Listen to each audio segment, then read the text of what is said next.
Well, we live in a country that loves to break records, and we have a country that loves motorcycles. We're going to talk about one person who's doing just that, trying to break a record, trying to ride 125,000 miles in a little bit than 2 months, I believe. About 125 days. Yes, 125 days. And well, we're going to talk about all that and why is he doing it. That's the most important topic. I am Jose Antonio Ortiz, and this is Nuestro Valle only on the Astound television network.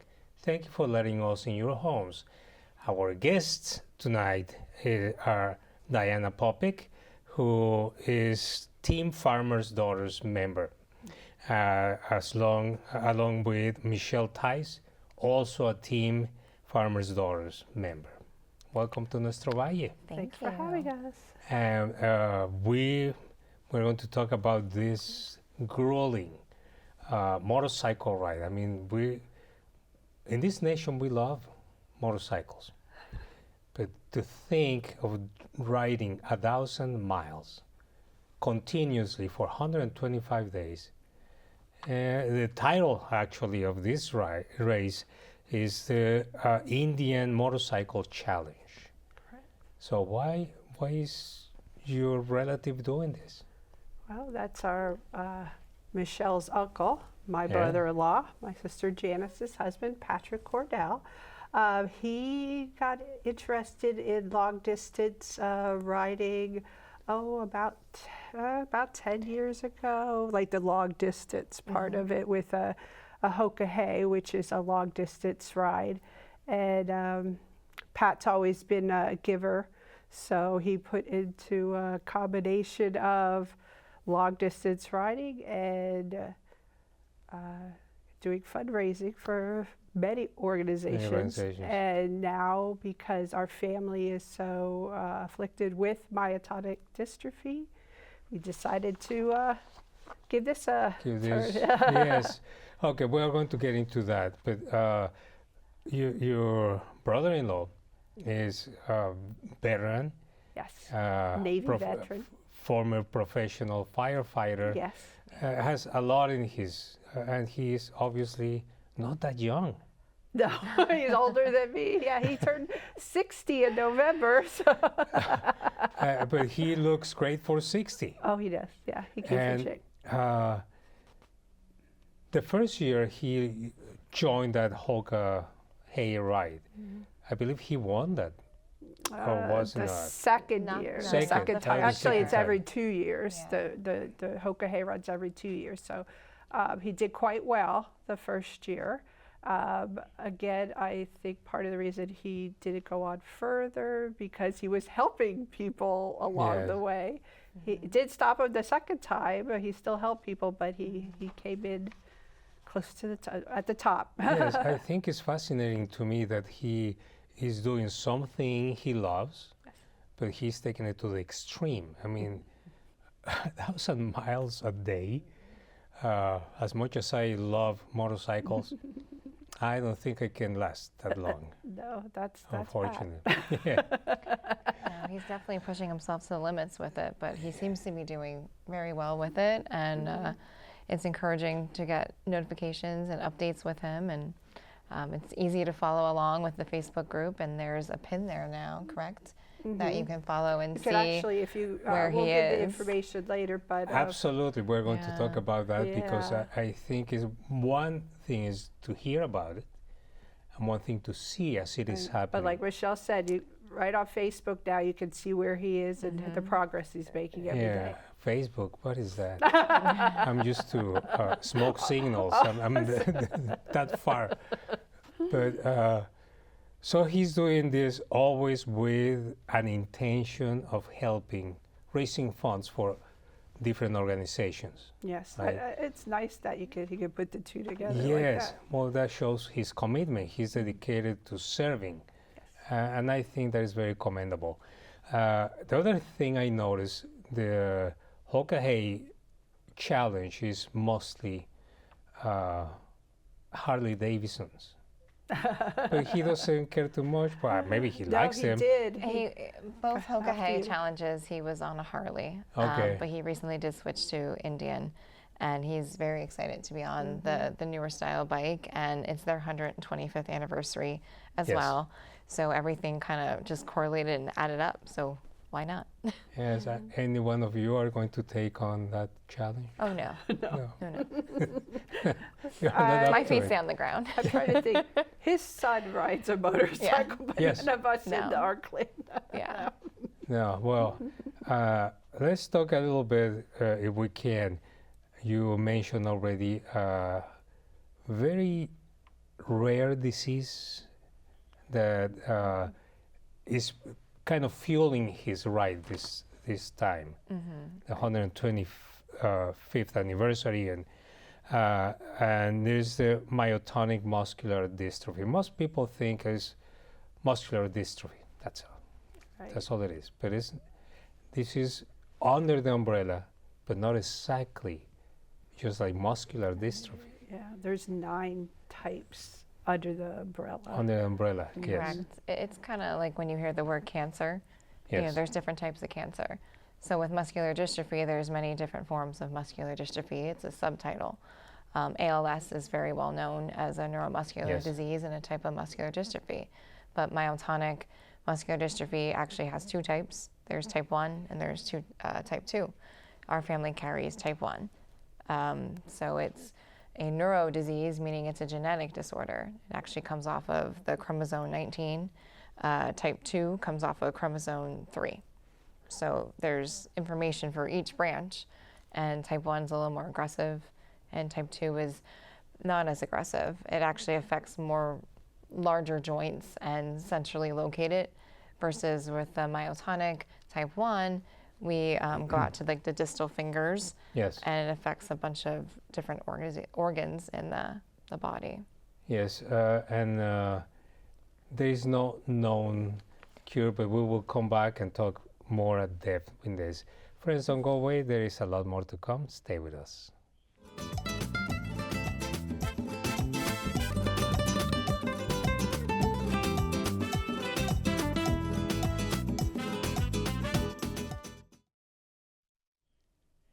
Well, thank you for staying with us. And our guests tonight are Diane Popek and Michelle Tice, and they are both team members. The team is called Farmers' Daughters.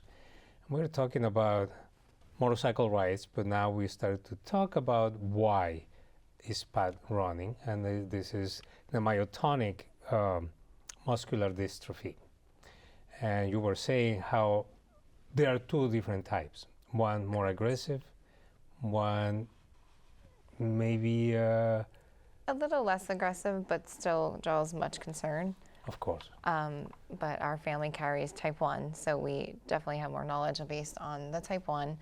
But I was saying with type 2, it's generally more the larger areas closer to the body, where with type 1, it's going out into the distal aspects of your fingers, your toes.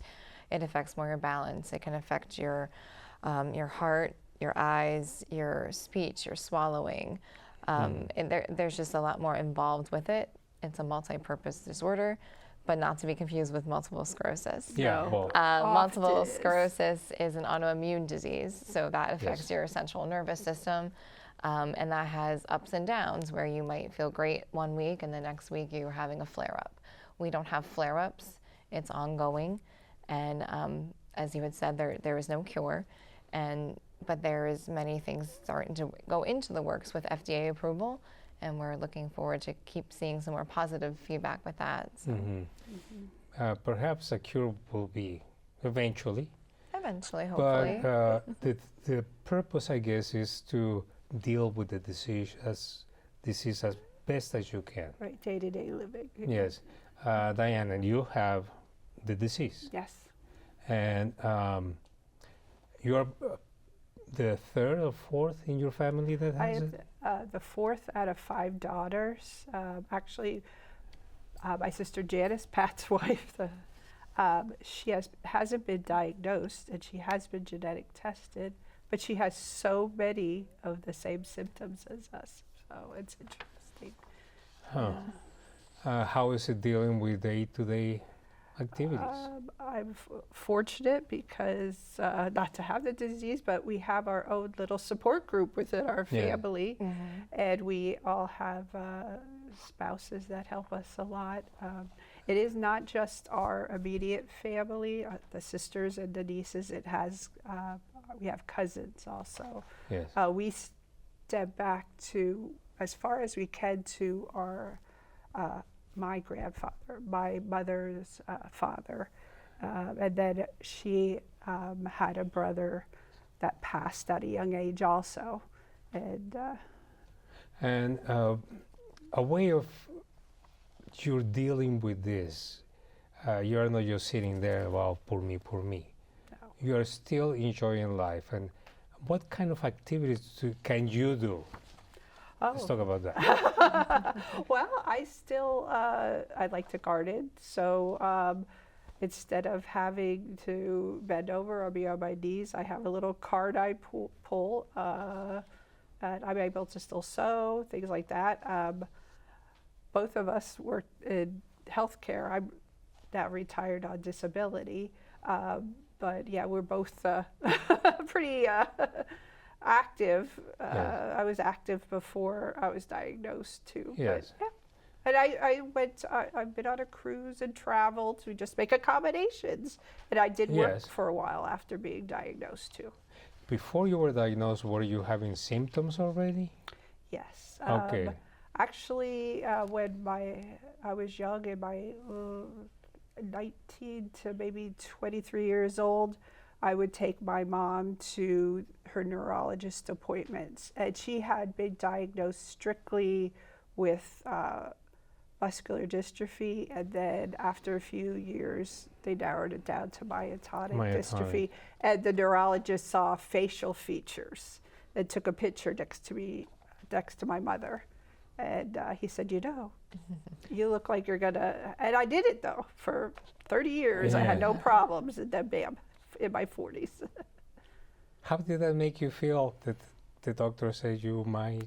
I was angry. I can imagine. I was just, What do you know? 20 years old, I'm living life, I'm strong, I'm active, and I wish he wouldn't have, but I'm glad he did now. Looking back on it, I'm glad, because we looked out for it. Yes. And Michelle, have you been diagnosed, or you are? Yes. You have. Yes. How is the progression? Everyone's different. Yes. My diagnosis came after my first child was born. It's me. Well, I'm gonna guess it. No, it's okay. So it was hard. I had a really hard childbirth with him. I had crashed twice during delivery and lost signal of him. So same thing. I was always told there's features. A lot of it's the indentations at the eyes, and around through here as well. So. And that's how a lot of people, actually adults, find out. We knew ahead, like Michelle knew, but because of the history. But because of the history and working in healthcare, I definitely knew the symptoms and I knew what I was looking for.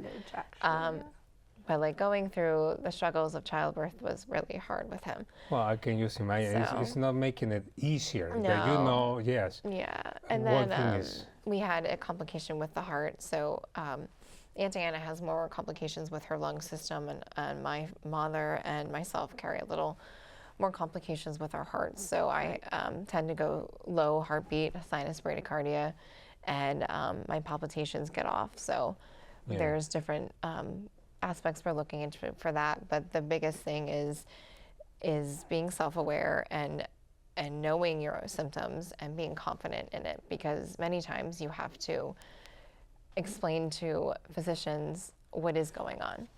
That's probably the most difficult part. Because, a doctor can be wonderful, but there is so much misinformation or underinformation about this disease. Right. Yes. Yeah, if you don't know, you don't know. That's why I was pointing to the Myotonic Dystrophy Yes. Foundation, who we're raising funds for. Actually made a book called The Toolkit that we take to doctors that aren't aware. Well, we will talk about that even more. Friends, don't go away. There is a lot more to come. Stay with us.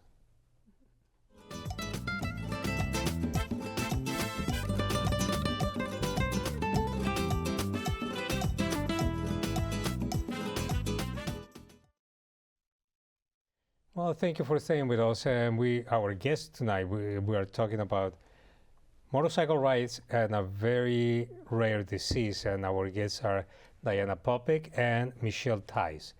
They have a team, the Team Farmers' Daughters. And I like the name. Well, our dad was a farmer, so that's how it started. You are not lying there, absolutely. So we have only one more segment. But I'm really interested in that publication that you have. You have to self-advocate most of the times. Absolutely. Most of the times, correct. You go in and, you know, the Lehigh Valley is full of great doctors, but very few specialists. Yes. You were going to... Oh, no, exactly. Yes, so you carry this book to whatever Right. appointment. It's a good starter tool. Starter tool, yes. It's not a tell-all, Yeah. but it does No. give guidance to the doctors to look a little further, dig a little deeper. You know, not everything is black and white. Sometimes you have to really look into things and not believe everything your book tells you. I like the idea that you go to the doctor's office and you say, I'm going to teach you something. Something you didn't know. She's had to do that several times. Yes. Well, yes. But I like the idea that now we have to be our own advocates. Because, you know, people used to say, well, the doctor say this. Oh, yeah? Yeah. Really? Why? To circle back to the whole idea of fundraising, because there is not an advocacy group or you know that can go and knock at the doors of the Congress people, etc. So you have to do it yourselves. Well, that's where the Myotonic Dystrophy Foundation comes in, Yes. that we are raising funds for. They give us that extra muscle to push for these new developments. Yes, Correct. and you were mentioned before, the FDA just approved to. Yeah, actually a drug compound Okay. and on cardiac risks. We're working on a clinical study on that has Sudden cardiac death is the number one Yes. cause for death with myotonic muscular dystrophy. So, No, figure makes sense. so it makes sense to target the area. Absolutely. Absolutely. You know, unfortunately, we're a little behind in the U.S. The UK seems to be making better gains than we are. This is, worldwide, yeah. It's great to see the carryovers coming into the U.S. We've done multiple fundraisers through the MDA, but this is the first time where my uncle is writing specifically for myotonic muscular dystrophy. Right. All our fundraising started right here in the Lehigh Valley. Yes, and tell me a little, just briefly, you had a walk? Well, we always participate in the Muscle Walk, which we first did in 2009, and they called it the Stroll and Roll or something like that at Lehigh University's Roush Field House. And our sister Kathy, our oldest sister, who passed away from complications of myotonic, got us into the fundraising. Yes. Little did we know she was going to pass away a few years later.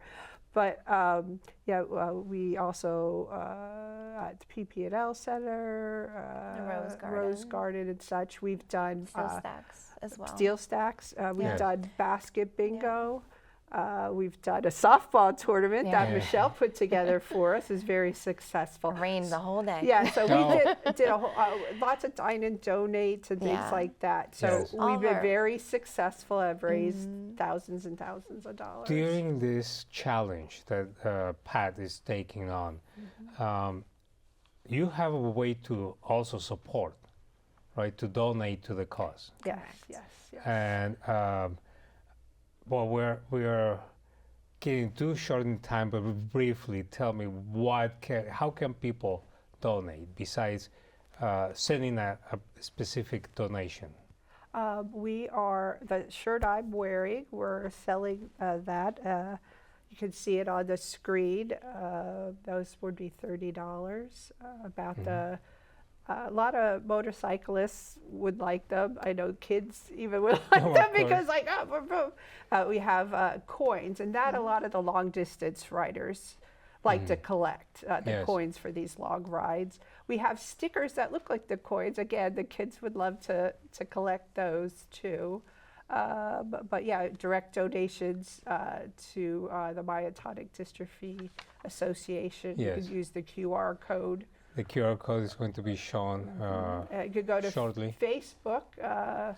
I was going to ask you, is there a way to actually see him? Yes, you can talk about that. So I don't believe there's a visual with it. I believe it's just a pin. Right, a pin. It's a pin drop that you can click on the link. If you go through the Facebook site, there is a direct link that will allow you to see how many miles he is driving a day, where he's located, what how far he's gone that day, what state he's in. Yeah, he'll do live shots too on Facebook now that it's up. He's been riding since May 1st, but we only started fundraising June 1st. He wanted to make sure the motorcycle was good. He was good. Yeah. And there is the QR code. Is amazing, all the things information you can get there. Plus, it's a direct donation to your charity. Correct. It goes directly to Myotonic Muscular Dystrophy's website, but it would be for Pat's cause. Very well. And is there a goal? You have a specific goal in mind? He does. Pat's going big. Yep, $125,000, just like 125 days, 125,000 miles. Of course. Well, 125th anniversary of the the Indian motorcycle. I knew I'd missed one.